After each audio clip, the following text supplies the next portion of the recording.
Welcome to બે expensive ફિઝિક્સમાં આપણે આજે ચેપ્ટર 2 સ્ટાર્ટ કરીએ. ચેપ્ટર 2 છે એકમ અને માપન એટલે કે યુનિટ્સ એન્ડ મેઝરમેન્ટ. હવે આ ચેપ્ટર શીખતા પહેલાં આપણે ભૌતિક રાશિ વિશે માહિતી મેળવવી જરૂરી છે. ફિઝિકલ ક્વોન્ટિટી જે આપણે ધોરણ 9થી શીખીએ છીએ. હવે નામ આપણે ક્યાંક સાંભળ્યું છે કે ભૌતિક રાશિ, અને વ્યવહારમાં પણ આપણને ખબર છે કે ભૌતિક રાશિઓ કયા પ્રકારની હોય અને એને માપવા માટે એનું માપ અને એની સાથે એકમ જરૂરી છે. પણ ભૌતિક રાશિની વ્યાખ્યા તો થોડી આપણને કોમ્પ્લિકેટેડ લાગે. ભૌતિક રાશિ કોને કહેવાય? તો બ્રહ્માંડનું કોઈ પણ દ્રવ્ય છે, કોઈ મટીરિયલ છે, અને દ્રવ્યની કેટલીક ચોક્કસ ખાસિયત અથવા આપણે કહી શકીએ કે એના લક્ષણો કે ગુણધર્મ છે. જેમ કે કોઈ પદાર્થનું વજન છે તો આપણે કહીશું કે 200 ગ્રામ વજન છે એ પદાર્થનું. તો એ પદાર્થ પાસે વજન હોવું એ એનો ગુણધર્મ હતો, અને એ વજનને જ આપણે પદાર્થનો એક ચોક્કસ ગુણધર્મ જેને આપણે વજન કીધું, તો એ ચોક્કસ ગુણધર્મ એ આપણા માટે ફિઝિક્સમાં કહેવાશે ભૌતિક રાશિ એટલે કે ફિઝિકલ ક્વોન્ટિટી. હવે ભૌતિક રાશિ એટલે કોઈ પદાર્થનો કોઈ ચોક્કસ ગુણધર્મ, એનો જથ્થો કેટલો એ આપણે માપીએ તો એ આખી પ્રક્રિયાને એ માપનને આપણે કહીશું ભૌતિક રાશિ. આપણે ડેફિનેશન એની એવી કહી શકીએ કે the property of a material that can be quantified by measurement. એટલે માપન દ્વારા કોઈ દ્રવ્યની ખાસિયતને આપણે એના જથ્થાને એની ક્વોન્ટિટીને માપીએ તો એને આપણે કહીશું ભૌતિક રાશિ. તો આપણે કેટલાક એક્ઝામ્પલથી સમજીએ કે ભૌતિક રાશિ વાસ્તવિકમાં શું છે. અને ખાસ આપણે ચેપ્ટર 1માં પણ જોયું હતું કે ફિઝિક્સ એ પ્રકૃતિના નિયમોને આધારિત છે, અને પ્રકૃતિના નિયમો જેટલી ખગોળીય ઘટનાઓ અને પ્રાકૃતિક ઘટનાઓ જે અજાણ છે અથવા જેટલી આપણે જાણી છે એનો અભ્યાસ, તો એ બધો અભ્યાસ આપણે વિજ્ઞાનની એક શાખામાં કરીશું જે આપણા માટે ફિઝિક્સ છે.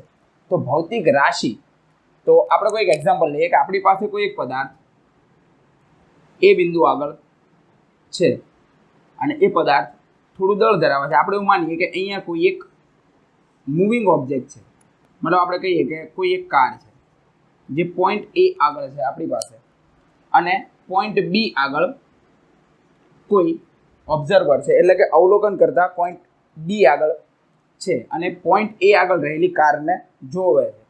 તો પહેલાં તો અહીંયા કઈ ભૌતિક રાશિ, કઈ ફિઝિકલ ક્વોન્ટિટી ઇન્ક્લુડ થાય છે આ ઘટનામાં? તો પહેલાં આપણે એવું કહીશું કે પોઈન્ટ બી થી પોઈન્ટ એનું અંતર. તો આપણે પેલી વાત કરશું લંબાઈની. તો લંબાઈ એટલે આપણે ડિસ્ટન્સ પણ કહી શકીએ અને લેન્થ પણ કહી શકીએ. તો પહેલી ફિઝિકલ ક્વોન્ટિટી આપણા માટે કઈ થઈ? તો એ છે લંબાઈ. હવે લંબાઈ જોયું. હવે જે કાર છે એ કાર, તો એનું કંઈક કદ હશે, એનું વોલ્યુમ, તો એ આપણા માટે થશે બીજી ભૌતિક રાશિ.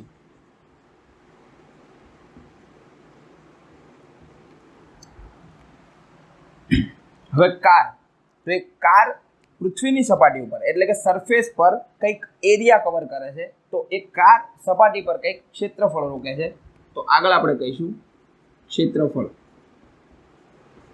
એટલે કે એરિયા.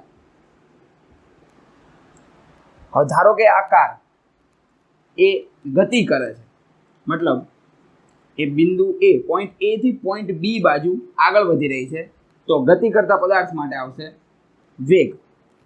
તો આપણે આગળ કહીશું વેગ, જેને આપણે કહીશું વેલોસિટી. અને આપણે આગળ શીખ્યા છીએ કે જ્યાં જ્યાં વેગ છે ત્યાં એ વેગમાં વધારો અથવા ઘટાડો થશે, એટલે કે ચેન્જ ઇન વેલોસિટી, અને જેનાથી વેગમાં થતા ફેરફારથી આપણને મળશે પ્રવેગ. તો આપણે કહીશું એક્સેલરેશન.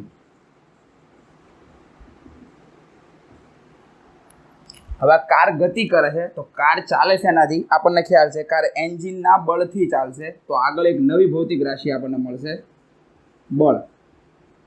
તો આપણે કહીશું ફોર્સ. હવે કારને એન્જિન દ્વારા જો બળ મળ્યું છે, કાર ગતિ કરે છે, તો આપણે કોઈ એક પદાર્થ, આ કાર પોઈન્ટ એ થી પોઈન્ટ બી તરફ જઈ રહી છે, કોઈ વચ્ચે એક પદાર્થ આવે છે, તો એ કાર સાથે અથડાય તો એને કારની ઉર્જાનો અનુભવ થશે. જે ઉર્જા કાર પાસે આવી ક્યાંથી? તો એ કારને ઉર્જા એના એન્જિને આપી છે. તો આગળ આપણે કહીશું ઉર્જા એટલે કે એનર્જી. હવે ધોરણ 9 આપણે શીખ્યા હતા કે પદાર્થ પર બળ લાગ્યું, પદાર્થ સ્થાનાંતર કરે છે, બળ ગુણ્યા સ્થાનાંતર તો થશે કાર્ય એટલે કે વર્ક.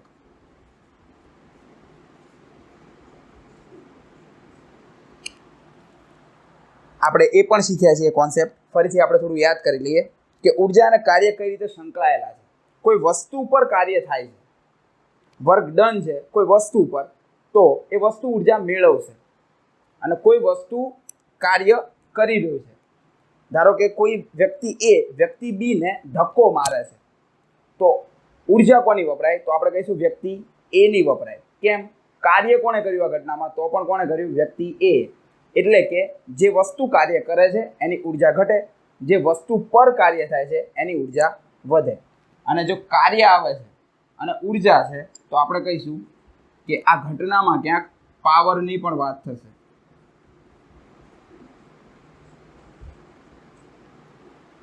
પાવર આપણને ખબર છે કે રેટ ઓફ વર્ક એટલે કાર્ય કરવાના સમય દરને આપણે શું કહેતા હતા? પાવર. અને આ બધી ઘટનામાં બી આગળ રહેલો ઓબ્ઝર્વર અવલોકનકાર એ સમયની પણ નોંધણી કરતો હશે. તો આગળ આપણે કહી શકીએ કે સમય એટલે કે ટાઈમ. એ સાથે જો વેગ છે, કોઈ પદાર્થ વેગ v થી ગતિ કરી રહ્યું છે અને એનું દળ m છે, તો અહીંયા આપણે બીજી ભૌતિક રાશિ લઈ શકીએ દળ એટલે કે માસ. હવે જો આ બે વસ્તુ છે, કોઈ ક્યાંક દળ છે અને વેગ છે, તો આ બંનેનો ગુણાકાર એટલે આપણને મળશે વેગમાન p. તો નવી ભૌતિક રાશિ આપણે કહી શકીએ વેગમાન, જેને આપણે કહીશું મોમેન્ટમ. તો આપણને વ્યાખ્યા થોડી ડિફિકલ્ટ કોમ્પ્લિકેટેડ લાગે છે, પણ આ જે વસ્તુઓ આપણે લખી છે એ તમામ વસ્તુઓ આ ઘટના માટેની ભૌતિક રાશિ એટલે કે ફિઝિકલ ક્વોન્ટિટી છે. હવે આપણે કોઈ પણ ભૌતિક રાશિની વાત કરીએ, એને દર્શાવીએ, તો એના માટે એકમની જરૂર પડશે. કારણ કે કોઈ માપ હોય, આપણે એવું કહીએ કે કોઈ વસ્તુ, કોઈ જગ કે કોઈ પાત્રમાં પાણી ભર્યું છે, તો પાણી કેટલું? તો આપણે એવું કહીશું 5 લીટર કે 7 લીટર કે 10 લીટર. મતલબ પાણીનું માપ લીધું આપણે. અને શું હતું? તો પાણીનું શું માપ્યું? પાણીનો કયો ગુણધર્મ માપ્યો? તો પાણીનું કદ માપ્યું. અને કદને શેમાં માપ્યું આપણે? તો લીટરમાં. તો લીટર એ કદ માટેનો એકમ થાય. એટલે ભૌતિક રાશિનું માપ દર્શાવીએ તો એ માપને જ આપણે શું કહીશું? એકમ કહીશું. તો આમ ભૌતિક રાશિને દર્શાવવા માટે આપણે એના એકમોની જરૂર પડશે, જે બધી જ માહિતી આપણે આ ચેપ્ટરમાં શીખીશું. અને આગળ 11-12 ફિઝિક્સ અને આગળ પણ આપણે જેટલું ફિઝિક્સ ભણીએ છીએ એ તમામ માટે આ ચેપ્ટર બહુ ઇમ્પોર્ટન્ટ છે. કારણ કે આમાંથી, આ ચેપ્ટરમાંથી આપણે પારિમાણિક સૂત્રો અને એવી ઘણી બધી માહિતી મેળવવાની છે, જે આગળ દરેક જગ્યાએ ફિઝિક્સ જ્યાં સુધી આપણી સાથે છે ત્યાં સુધી આપણને કંઈક મદદરૂપ થઈ શકે છે. હવે આગળ આપણે વાત થઈ એમ કોઈ પણ ભૌતિક રાશિની જ્યારે આપણે ચર્ચા કરીએ ત્યારે એનું માપ અને એનો એકમ હોવો જોઈએ. હવે આપણે વાત કરીએ કે કોઈ એક વસ્તુનું વજન છે, તો એ વજનનું કંઈક ચોક્કસ માપ આપણી પાસે હોવું જોઈએ. કોઈ પાત્રમાં પાણી ભર્યું છે અથવા બીજું કોઈ પણ પ્રવાહી છે, તો એનું ચોક્કસ માપ હોવું જોઈએ. આપણે એવું ના કહી શકીએ કે પાણી બહુ વધુ ભરેલું છે અથવા પાણી ઓછું ભરેલું છે. આપણે કંઈક બોલીશું કે પાણી 10 લીટર છે, 15 લીટર છે કે 50 લીટર પાણી ભરેલું છે. તો કોઈ પણ ભૌતિક રાશિ માટે એનો એકમ એ શું હોય? તો કોઈ પણ ભૌતિક રાશિનું પ્રમાણિત માપ એટલે કે certified value of physical quantity, તો એને આપણે એનો એકમ અથવા યુનિટ કહીશું. હવે એકમ તો આપણે ઉદાહરણથી લઈએ કે કોઈ એક વ્યક્તિ છે અને એનું વજન, તો આપણે કહીશું 55 કિલોગ્રામ. અને કિલોગ્રામ કોઈ પણ એકમને દર્શાવવા માટેના નિયમો પણ SI આપેલા છે, જે ધોરણ 9માં આપણે શીખ્યા હતા. તો સ્મોલ k સ્મોલ g લખીશું. કોઈ વસ્તુ પર બળ લાગી રહ્યું છે, તો બળનો SI એકમ તો આપણે કહીશું ન્યૂટન. તો એનું કંઈક માપ હશે, તો આપણે એવું કહીશું કે કોઈ વસ્તુ ઉપર, અથવા આગળ આપણે એક્ઝામ્પલ લીધું કાર ઉપર એન્જિન દ્વારા લાગતું બળ, તો આપણે કહીએ કે 50 ન્યૂટન લાગી રહ્યું હતું. તો બળ લખ્યું આપણે 50 ન્યૂટન. તો 50 એ એનું માપ છે અને આ n છે એ બળનો આપેલી ભૌતિક રાશિનો એકમ છે. તો પ્રમાણિત માપ, તો અહીંયા તો આપણે એવું કહીએ કે ન્યૂટન લખી તો નાખ્યું આપણે, પણ એ ન્યૂટન માટે પ્રમાણિત માપ કયું? તો ન્યૂટન એ કોનો એકમ થયો? તો બળનો. તો એના માટે પ્રમાણિત માપ નક્કી કરવામાં આવ્યું હશે 1 ન્યૂટન. અને 1 ન્યૂટન કોઈ એક ભૌતિક ઘટના એના ઉપરથી આ માપ નક્કી કરવામાં આવ્યું હશે. કોઈ વસ્તુનું દળ 1 કિલોગ્રામ છે તો 1 કિલોગ્રામ દળની વસ્તુ એ પ્રમાણિત ગણવામાં આવી હશે અને એના આધારે બીજા મૂલ્યો નક્કી કરવામાં આવે છે. તો આપણે જોયું કે એકમ કોને કહેવાય. એકમનું મહત્વ શું? તો બે વસ્તુઓ છે. એક છે નિરપેક્ષ મૂલ્ય, એબ્સોલ્યુટ વેલ્યુ. એટલે આપણે હમણાં વાત થઈ કોઈ એક વસ્તુ છે, અહીંયા આપણે લખ્યું કે 55 કિલોગ્રામ, તો એ 55 જ છે, મતલબ એક નિરપેક્ષ વેલ્યુ છે. કોઈ વ્યક્તિ હતો એક્સ નામનો, તો એનું વજન કેટલું છે? 55 કિલોગ્રામ. તો એ વજન આપણે કોઈ વાય કે ઝેડ નામના વ્યક્તિ સાથે તુલના કરીને મેળવેલું નથી. એ વ્યક્તિ એક્સનું પોતાનું વજન છે, જે આપણે કહીશું નિરપેક્ષ, એટલે કોઈની સાથે કમ્પેરિઝન કરેલી નથી. તો આપણે કહીશું નિરપેક્ષ મૂલ્ય મેળવવા એકમ જરૂરી છે, એટલે કે એબ્સોલ્યુટ વેલ્યુ મેળવવા માટે. બીજો પોઈન્ટ છે સરખામણી કરવા માટે. કોઈ બે વસ્તુ છે તો આપણે રૂટીનમાં આ બોલીએ પણ છીએ અને આપણને અનુભવ પણ છે કે એક વસ્તુ ભારે છે અને બીજી વસ્તુ હલકી છે. તો આ જે વસ્તુ હલકી છે, વસ્તુ ભારે છે, મતલબ આપણે બે વસ્તુની કમ્પેરિઝન કરી, તો આપણે બે વસ્તુને જાતે ઊંચકીએ તો ખબર પડે. પણ એ સિવાય બંનેના જો માપ આપણી પાસે હોય, સપોઝ કે એકનું વજન 40 કિલોગ્રામ છે, બીજાનું વજન 60 કિલોગ્રામ છે, તો આપણે એવું કહીશું 40 વાળી વસ્તુ હલકી છે, જ્યારે 60 વાળી વસ્તુ વજનમાં ભારે છે. તો એ થયું સરખામણી, એટલે કે કમ્પેરિઝન.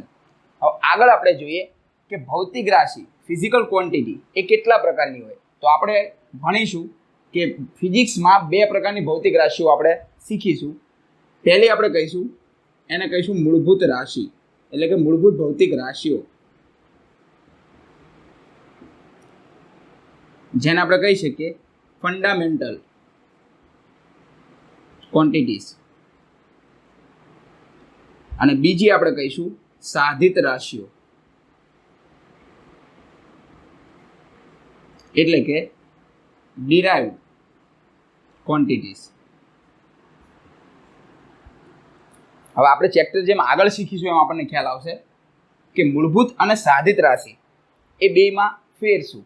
તો આપણે પહેલાં એકમ પદ્ધતિઓ વિશે માહિતી મેળવીએ, અને એકમ પદ્ધતિ જેવી આપણા મગજમાં ઉતરે છે, આપણે શીખી લઈએ છીએ, એવી તરત આપણને મૂળભૂત રાશિ કોને કહેવાય અને સાધિત રાશિ એટલે કે ડિરાઇવ્ડ ક્વોન્ટિટીઝ કોને કહેવાય એ આપણા આ કોન્સેપ્ટ આપણો ક્લિયર થઈ જશે. તો એકમ પદ્ધતિઓ, યુનિટ સિસ્ટમ્સ. તો જ્યારથી ફિઝિક્સ વિકસી રહ્યું છે ત્યારથી માપન માટે અલગ અલગ દેશમાં અલગ અલગ પદ્ધતિઓ ચાલતી હતી, અને એ માપન પદ્ધતિમાં કેટલીક રાશિઓનો સમાવેશ થાય. અને આ કઈ રાશિઓ? તો આપણે ટૂંકમાં યાદ રાખીશું એમએલટી. એમએલટી શું છે? તો માસ, લેન્થ અને ટાઈમ, એટલે કે દળ, અંતર અથવા લંબાઈ અને સમય. આ ત્રણ ભૌતિક રાશિઓને પહેલેથી જ મૂળભૂત સ્વીકારવામાં આવી છે. તો એકમ પદ્ધતિમાં કેટલીક રાશિઓને મૂળભૂત, આપણે પહેલા જ વાત થઈ કે એકમ પદ્ધતિ જેવી શીખીશું એટલે આપણને મૂળભૂત અને સાધિત શબ્દ ક્લિયર થઈ જશે. તો આપણે યાદ રાખ્યું એમએલટી એટલે કે દળ, અંતર, લંબાઈ અને ટી એટલે સમય. તો કેટલીક એકમ પદ્ધતિઓ હતી, જેમાં પહેલી એકમ પદ્ધતિ આવે છે એફપીએસ. હવે એફપીએસમાં એફ એટલે ફૂટ, તો આ થયો લંબાઈનો એકમ, પી એટલે પાઉન્ડ, તો આ થાય છે દળનો એકમ, અને એસ એટલે સેકન્ડ. તો આ પદ્ધતિ વર્ષો સુધી ચાલે છે. એફપીએસ એટલે કે ફૂટ, પાઉન્ડ અને સેકન્ડ. ત્યારબાદ બીજી પદ્ધતિ આવે છે જે છે સીજીએસ. સી એટલે લંબાઈ માટે સેન્ટીમીટર, જી દળ માટે ગ્રામ અને એસ સેકન્ડ. તો બીજી પદ્ધતિ ચાલે છે સીજીએસ, સેન્ટીમીટર, ગ્રામ, સેકન્ડ. ત્યારબાદ ત્રીજી પદ્ધતિ આવે છે એમકેએસ. એમ ફોર મીટર, કે ફોર કિલોગ્રામ અને એસ ફોર સેકન્ડ. હવે આ જે પદ્ધતિઓ ચાલે છે એકમ પદ્ધતિ, તો એનું મહત્વ શું? તો ધારો કે આપણે એ સમયકાળમાં જીવી રહ્યા છીએ અથવા એવા દેશમાં જીવી રહ્યા છીએ જેમાં સીજીએસ ચાલે છે. તો એનો મતલબ એવો થાય છે કે હું કોઈ પણ વજન માપીશ તો એનો સંદર્ભ મારો કયો હશે? ગ્રામ. જેમ કે અહીંયા ભારતમાં આપણે કિલોગ્રામના સંદર્ભમાં વજનની વાત કરીએ, ત્યાં ચાલશે ગ્રામ. સમય શેમાં ચાલશે? તો સેકન્ડમાં. અને અંતરોની વાત થાય તો શેમાં લઈશું આપણે? સેન્ટીમીટરમાં. તો હવે આપણને ક્લિયર થાય કે એકમ પદ્ધતિઓ એ શું છે. તો એમકેએસ બાદ ચોથી પદ્ધતિ આવે છે એમકેએસએ. તો એમાં પહેલાં જેમ એમકેએસ તો છે જ, વધારાનો એ છે, તો આમાં વધારાનું શું એડ કર્યું? તો એમએલટી. એટલે કે આ દરેક પહેલી ત્રણમાં જોઈએ તો દળની વાત ચાલે છે, લંબાઈની વાત ચાલે છે અને સમય. આ ત્રણ મૂળભૂત ભૌતિક રાશિને ચર્ચા કરી રહ્યા છે. ચોથામાં એડ કરે છે એ ફોર એમ્પિયર એટલે કે વિદ્યુત પ્રવાહને પણ થોડા સમય માટે મૂળભૂત રાશિમાં એડ કરવામાં આવે છે. તો ચોથી પદ્ધતિ MKSA મીટર, કિલોગ્રામ, સેકન્ડ અને એમ્પિયર. અને ત્યારબાદ આવે છે પાંચમી પદ્ધતિ જે અત્યારે પણ ચાલે છે, એને આપણે કહીશું SI એકમ પદ્ધતિ એટલે કે સિસ્ટમ ઇન્ટરનેશનલ. ફ્રાન્સમાં આ એકમ પદ્ધતિનું ગઠન કરવામાં આવ્યું હતું, ત્યાં આની રચના અને એનો ઢાંચો તૈયાર કરવામાં આવ્યો હતો, એટલે સિસ્ટમ ડી ઇન્ટરનેશનલ ફ્રાન્સમાં કંઈક નામ આવ્યું છે. અને આને નક્કી કોણે કર્યું? તો 1971 1971 એક આંતરરાષ્ટ્રીય સંસ્થા છે international bureau of weights and measure, આના દ્વારા 1971 એક એકમ પદ્ધતિ નક્કી કરવામાં આવી જેનું નામ છે SI એકમ પદ્ધતિ. અને આ SI શબ્દ હવે આપણે કહીએ કે આ તો સાંભળેલું છે, SI એકમો આપણે યાદ રાખેલા છે, તો એ નામ છે સિસ્ટમ ઇન્ટરનેશનલ. અને સિસ્ટમ ઇન્ટરનેશનલે કેટલી રાશિઓને મૂળભૂત સ્વીકારી? તો આપણે એવું કહીશું કે સિસ્ટમ ઇન્ટરનેશનલ દ્વારા કુલ 7 ભૌતિક રાશિઓને મૂળભૂત રાશિ તરીકે સ્વીકારવામાં આવી છે. તો એક વસ્તુ આપણે ક્લિયર થઈ ગઈ કે મૂળભૂત રાશિ એટલે કે ફંડામેન્ટલ ક્વોન્ટિટી કોને કહેવાય? તો આપણે અત્યારે કહીશું કે અત્યારે કેટલી મૂળભૂત ભૌતિક રાશિઓ ચાલે છે, ફંડામેન્ટલ ક્વોન્ટિટીઝ કેટલી છે? તો 7. હવે બીજી વાત કરીએ સાધિત રાશિ. તો સાધિત રાશિ એટલે શું? તો કોઈ એવી રાશિ છે, જેમ કે આપણે વાત કરીએ કે વેગ, તો વેગ માટે થાય અંતર ભાગ્યા સમય. તો વેગ નામની નવી રાશિ છે એ કયા સૂત્રથી મળે? તો અંતર ભાગ્યા સમયથી મળે. તો આમાં સમય એ આવે છે મૂળભૂત રાશિમાં, તો હા સમય દર વખતે મૂળભૂત રાશિમાં છે. અંતર આવે છે તો અંતર પણ છે. મતલબ આપણે એવી નવી રાશિ મેળવી જે રાશિ મૂળભૂત રાશિઓ પરથી મળે છે. તો જે રાશિ મૂળભૂત રાશિ પરથી મળે, તો વેગ એ કેવી રાશિ છે? મૂળભૂત નથી, તો કેવી છે? સાધિત છે. મતલબ મૂળભૂત ભૌતિક રાશિ પરથી જે રાશિઓ મેળવવામાં આવી એવી રાશિઓને આપણે કહીશું સાધિત. એટલે કે ડિરાઇવ્ડ ક્વોન્ટિટીઝ ક્યાંથી આવે છે? તો ફંડામેન્ટલ ક્વોન્ટિટીઝમાંથી એને નવી તૈયાર કરવામાં આવે છે. તો આ તો આપણો ખ્યાલ કે આપણે એકમ પદ્ધતિઓ કઈ છે, તો 5 છે અત્યાર સુધી. અને હાલમાં કઈ ચાલે છે? તો SI એકમ પદ્ધતિ હાલમાં ચાલુ છે. આગળ આપણે જોઈએ SI એકમ પદ્ધતિમાં સ્વીકારેલી મહત્વની મૂળભૂત રાશિઓ જે ટોટલ 7 છે. તો આપણે પહેલી જોઈએ તો પહેલી છે લંબાઈ, જેને આપણે કહીશું લેન્થ. બીજી છે દળ એટલે કે માસ. ત્રીજી છે સમય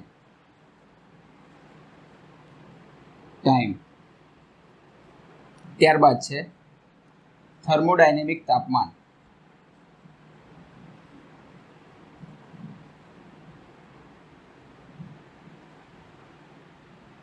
તો આપણે એને કહીશું થર્મોડાયનેમિક ટેમ્પરેચર.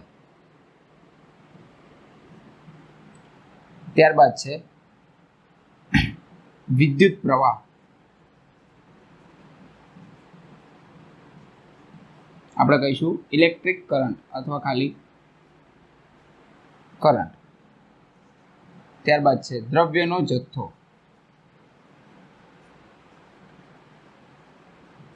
એટલે કે એમાઉન્ટ ઓફ મેટર અથવા સબસ્ટન્સ. અને છેલ્લી છે જ્યોતિ તીવ્રતા.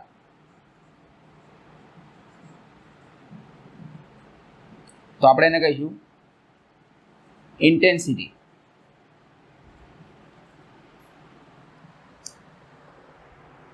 હવે લંબાઈ, તો એનું આપણે લખીશું એકમનું નામ અને સંજ્ઞા, જે આપણે ફિઝિક્સમાં હંમેશા યાદ રાખીશું કે SI એકમ પદ્ધતિમાં ટોટલ 7 મૂળભૂત રાશિઓ છે.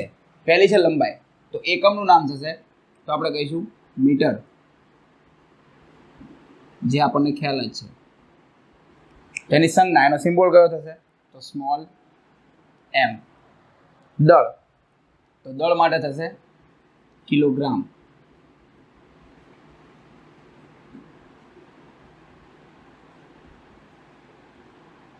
અને એની સંજ્ઞા તો આપણે કહીશું kg અહીંયા ખાસ ધ્યાન રાખીશું બંને લેટર સ્મોલ છે, સ્મોલ કે અને સ્મોલ જી. ત્યારબાદ છે સમય, તો એનો એકમ આપણે કહીશું સેકન્ડ, અને એના માટે પણ આવશે એકમ, તો એ પણ આવશે સ્મોલ એસ. થર્મોડાયનેમિક તાપમાન, તો તાપમાન માટે આપણે એસઆઈમાં એકમ સ્વીકારીશું કેલ્વિન, જે એક વૈજ્ઞાનિકનું નામ છે, અને જ્યારે કોઈ રાશિનું એકમ વૈજ્ઞાનિકના નામ પરથી આવે તો એ અક્ષર આવશે કેપિટલ. તો આ છે કેપિટલ કે. અત્યાર સુધી બધા એકમો સ્મોલમાં છે. કેલ્વિન એકમ તો આપણે લખીશું કેપિટલ કે. વિદ્યુત પ્રવાહ, તો વિદ્યુત પ્રવાહનો એકમ આપણને ખ્યાલ છે એમ્પિયર.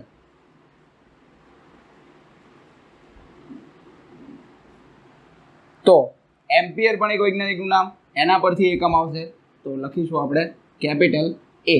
આ બંને એકમો વૈજ્ઞાનિકના નામ પરથી, તો બંનેની સંજ્ઞા આવશે કેપિટલ લેટર. દ્રવ્યનો જથ્થો, તો આપણે એને કહીશું મોલ, જે આપણે આગળ શીખેલા છીએ. અને મોલ માટે ખાસ આનો એકમ યાદ રાખીશું સંજ્ઞા, તો 3 વર્ડ લખીશું સ્મોલમાં MOL. જ્યોતિ તીવ્રતા, તો કોઈ પ્રકાશની તીવ્રતા છે, એટલે કે ઇન્ટેન્સિટી ઓફ લાઇટ, તો એના માટેનો એકમ આવશે, જે આપણા માટે નવું છે, કેન્ડેલા કહીશું આપણે એને. અને એ કેન્ડેલા માટે આપણે લખીશું સ્મોલ સી સ્મોલ ડી.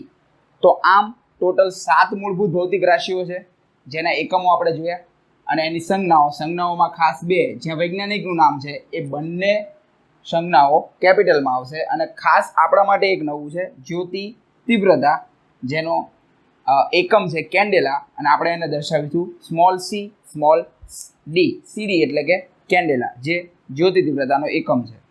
હવે આ થર્મોડાયનેમિક શબ્દ વપરાણો છે, તો એ ફિઝિક્સની એક શાખા છે. ચેપ્ટર 1માં આપણે વાત કરી. આપણે ટૂંકમાં એટલું યાદ રાખીશું કે તાપમાન. આમ ટોટલ આપણી પાસે કેટલી રાશિઓ મૂળભૂત છે? તો 7. લંબાઈ, દળ, સમય, વિદ્યુત પ્રવાહ, થર્મોડાયનેમિક તાપમાન, દ્રવ્યનો જથ્થો અને જ્યોતિ તીવ્રતા. આગળ આપણે જોઈએ સાધિત ભૌતિક રાશિઓ એટલે શું. તો આપણે આગળ પણ વાત થઈ કે જે રાશિઓને મૂળભૂત રાશિ પરથી મેળવવામાં આવી છે એવી ભૌતિક રાશિઓને આપણે સાધિત ભૌતિક રાશિ કહીશું. એટલે કે જે physical quantity derived from fundamental quantities are called derived physical quantities. તો આપણે એક એક્ઝામ્પલ લઈએ, જેમ કે વેગ એટલે કે વેલોસિટી. તો વેગમાં આપણે કહીશું કે સ્થાનાંતર ભાગ્યા સમય, અથવા આપણે કહીએ કે અંતર ભાગ્યા સમય, એટલે કે ડિસ્પ્લેસમેન્ટ અપોન ટાઈમ. એટલે ડિસ્પ્લેસમેન્ટ એટલે થશે લેન્થ. તો આમાં 2 રાશિની આપણે ઉપયોગ કર્યો. એક સમય, જે એક ફંડામેન્ટલ ક્વોન્ટિટી એટલે કે મૂળભૂત ભૌતિક રાશિ છે. બીજું છે અંતર એટલે કે લેન્થ. તો લેન્થ એ પણ એક મૂળભૂત ભૌતિક રાશિ છે. તો બંને રાશિ પરથી આપણને એક ત્રીજી ભૌતિક રાશિ મળી. તો વેગ, એ વેગ આપણા માટે થશે derived physical quantity, એટલે કે સાધિત ભૌતિક રાશિ. વેગનો એકમ તો આપણે કહીશું મીટર બાય સેકન્ડ, અથવા આપણે કહીશું ms-1. તો આ જે એકમ મળ્યો એ કઈ રાશિનો છે? તો સાધિત ભૌતિક રાશિનો. તો આ એકમને પણ આપણે કહીશું સાધિત એકમ, એટલે કે આ ડિરાઇવ્ડ યુનિટ છે. અને આ સાધિત એકમ, તો આ 2 એકમો મીટર અને સેકન્ડ, તો આ બંને એકમો આપણે કહીશું કે આ મૂળભૂત એકમો છે.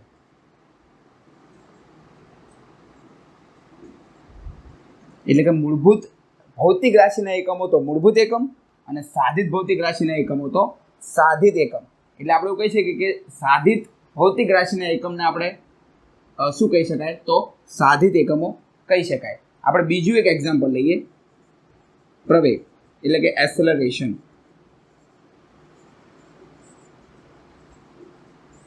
તો આમાં થાય વેગમાં થતો ફેરફાર ભાગ્યા સમય. વેગમાં થતો ફેરફાર એટલે આપણે લખીશું ડેલ્ટા વી ભાગ્યા સમય એટલે ટાઈમ ટી. તો વેગ ઓલરેડી એક સાધિત ભૌતિક રાશિ છે, અને નીચે છે મૂળભૂત ભૌતિક રાશિ. સાધિત ઉપરથી નવી રાશિ મળે તો આ પ્રવેગ એટલે કે એસેલરેશન પણ કઈ રાશિ થાય તો સાધિત ભૌતિક રાશિ, અને એનો એસઆઈ એકમ તો આપણે કહીશું ms-2 અથવા મીટર બાય સેકન્ડ સ્ક્વેર. તો આ બંને એકમો પણ કયા થયા તો સાધિત ભૌતિક રાશિના હોવાથી આ એકમ પણ સાધિત એકમ એટલે કે ડિરાઇવ્ડ યુનિટ્સ છે. આમ આપણે આ વિડીયોમાં મૂળભૂત ભૌતિક રાશિઓ અને સાધિત રાશિઓ આ બે વચ્ચે શું તફાવત છે એ આપણે ક્લિયર કર્યું. હવે હજુ પણ આપણી બુકમાં એંગલ વિશે બે ટોપિક આપેલા છે આપણને. એક સમતલનો કોણ આપ્યો છે અને એક ઘન કોણ આપ્યો છે. તો આ બંને એ પૂરક ભૌતિક રાશિ ગણી શકાય એટલે કે સપ્લિમેન્ટરી ફિઝિકલ ક્વોન્ટિટી છે. તો એની માહિતી આપણે નેક્સ્ટ વિડીયોમાં મેળવીશું. અને ત્યાર પછી લંબાઈનું માપન એવો એક ટોપિક આપેલો છે. હવે આ વિડીયોથી આપણે કેટલાક ઇંગ્લિશ વર્ડ્સ પણ લખેલા છે જે આપણને JEE અને નીટમાં ક્યાંક આ વર્ડ કામ લાગે છે. અને એ સિવાય કેટલાક ઇંગ્લિશ મીડિયમના સ્ટુડન્ટ છે તો એમની પણ કોમેન્ટ હોય છે અને એમના પણ મેસેજીસ હોય છે કે વિડીયો મૂકવામાં આવે. તો હું સેપરેટ વિડીયો તો નથી મૂકી શકતો, એટલા માટે આપણે એવું કંઈક એડજસ્ટમેન્ટ કરીશું કે આ રીતે જ્યાં ટાઇટલ આવે છે ત્યાં આપણે ઇંગ્લિશ ટર્મિનોલોજીનો ઉપયોગ કરીશું જેથી તમે સમજી શકો. તો નેક્સ્ટ વિડીયોમાં આપણે જોઈશું કે બે પૂરક ભૌતિક રાશિઓ એટલે કે સપ્લિમેન્ટરી ફિઝિકલ ક્વોન્ટિટીઝ અને એના પછીનો એક ટોપિક છે લંબાઈનું માપન. ફરી મળીએ.